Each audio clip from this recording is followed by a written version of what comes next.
Signing up for a subscription takes one click. Canceling that same subscription at some of the biggest companies on the planet takes a lot more and is designed to stop the process before it's finished. One company made the cancellation path so long and so confusing that its own employees named it after Homer's Iliad, the ancient Greek poem about a war that lasted 10 years. That company just paid $2.5 billion for it, and it's not the only one doing this. But to understand why canceling a subscription feels like navigating a maze, it helps to understand how these mazes get built in the first place.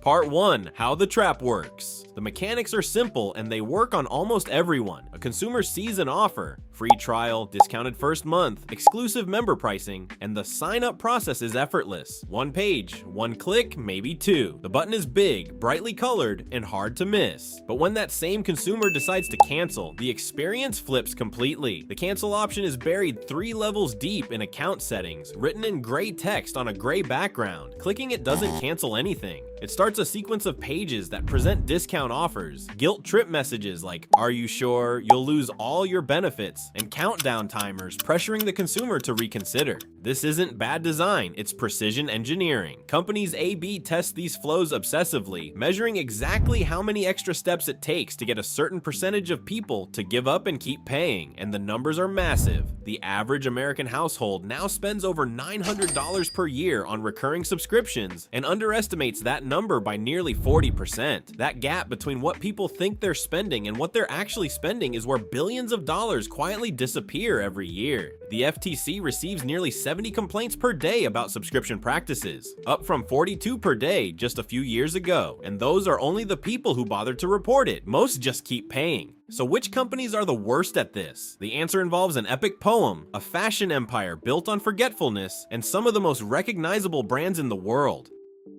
Part 2. The worst offenders. Start with Amazon. In September 2025, the company agreed to pay $2.5 billion, the largest civil penalty in FTC history, for tricking an estimated 35 million consumers into Prime subscriptions they never intended to buy. The checkout process made purchasing without Prime deliberately harder to find, while enrollment could be triggered with a single click that didn't clearly state what it was signing the consumer up for. But the cancellation side was even worse. Internally, Amazon employees called the cancellation process the Iliad Flow, a reference to Homer's famously long poem about the Trojan War. Canceling required navigating 4 pages, making 6 clicks, and sorting through 15 different options, each one designed to stall. Internal documents showed that every time Amazon simplified the cancellation process, cancellations went up, so executives rolled the changes back. One Amazon employee wrote in an internal document that subscription driving was a bit of a shady world. Another called unwanted subscriptions an unspoken cancer. The fine was $2.5 billion.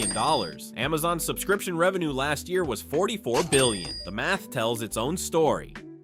Adobe settled for $150 million in March 2026 over the same kind of tactics. The company hid early termination fees, which could reach hundreds of dollars, inside fine print and obscure hyperlinks during sign-up. When consumers tried to cancel, they hit a wall of extra steps, unsolicited discount offers, and delays. Subscriptions make up 97% of Adobe's quarterly revenue. Protecting that number wasn't a side project, it was the business model. And then there's a category most people don't even know exists: skip or pay subscriptions. Companies like Savage X Fenty, Fabletics, JustFab, and ShoeDazzle, several of which share the same parent company, charge between $39.95 and $49.95 every single month unless the consumer manually logs in and clicks skip before the 5th. Miss the window by a single day, and the charge goes through automatically as store credit that can only be spent at that one brand. Savage X Fenty paid $1.2 million to California regulators after complaints piled up from consumers who didn't realize they'd enrolled in a membership at all. One Consumer's Better Business Bureau complaint described being charged $249.80 before discovering the membership existed. The TikTok hashtag for canceling these memberships has millions of views. One creator reported getting $3,000 refunded after years of charges she never noticed. All of this sounds like it should be illegal, and technically some of it now is, sorta.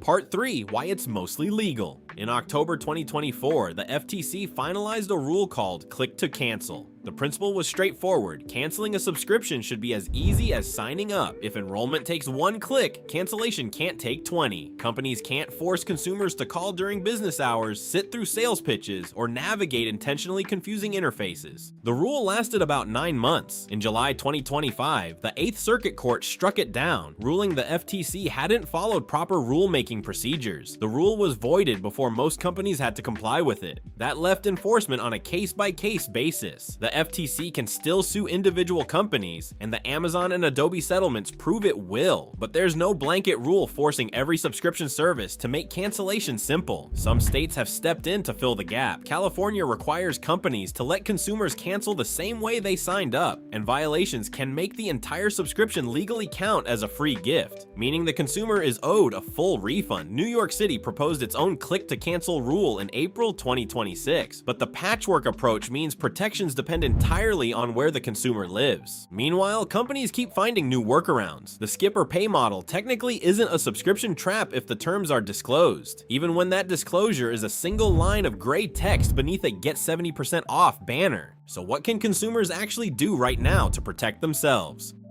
Part 4. How to protect yourself. Step 1. Check the damage. Pull up a bank or credit card statement from the last 3 months and search for every recurring charge. Most people find 3 to 5 subscriptions they forgot about. That's the 40% gap between what people think they spend and what they actually spend. Step 2. Use a virtual credit card for any new subscription. Services like privacy.com let consumers set spending limits, including a $0 limit and on a card-by-card basis. If a subscription tries to charge a card with a $0 limit, the charge fails automatically. No maze to navigate, no cancellation flow to fight through. Step 3. For any skip or pay service, set a recurring calendar reminder for the first of every month. These companies profit from forgetfulness. A 30-second calendar entry removes that advantage permanently. And step 4. If a company makes cancellation unreasonably difficult, file a complaint at reportfraud.ftc.gov. The FTC uses complaint volume to decide which companies to investigate next. The Amazon case started with consumer complaints. Enough of them and the math changes. Amazon's cancellation process was 4 pages long. Signing up was 1 button, and that button didn't say subscribe to Prime for $14.99 a month. It said get free delivery. 35 million people clicked it.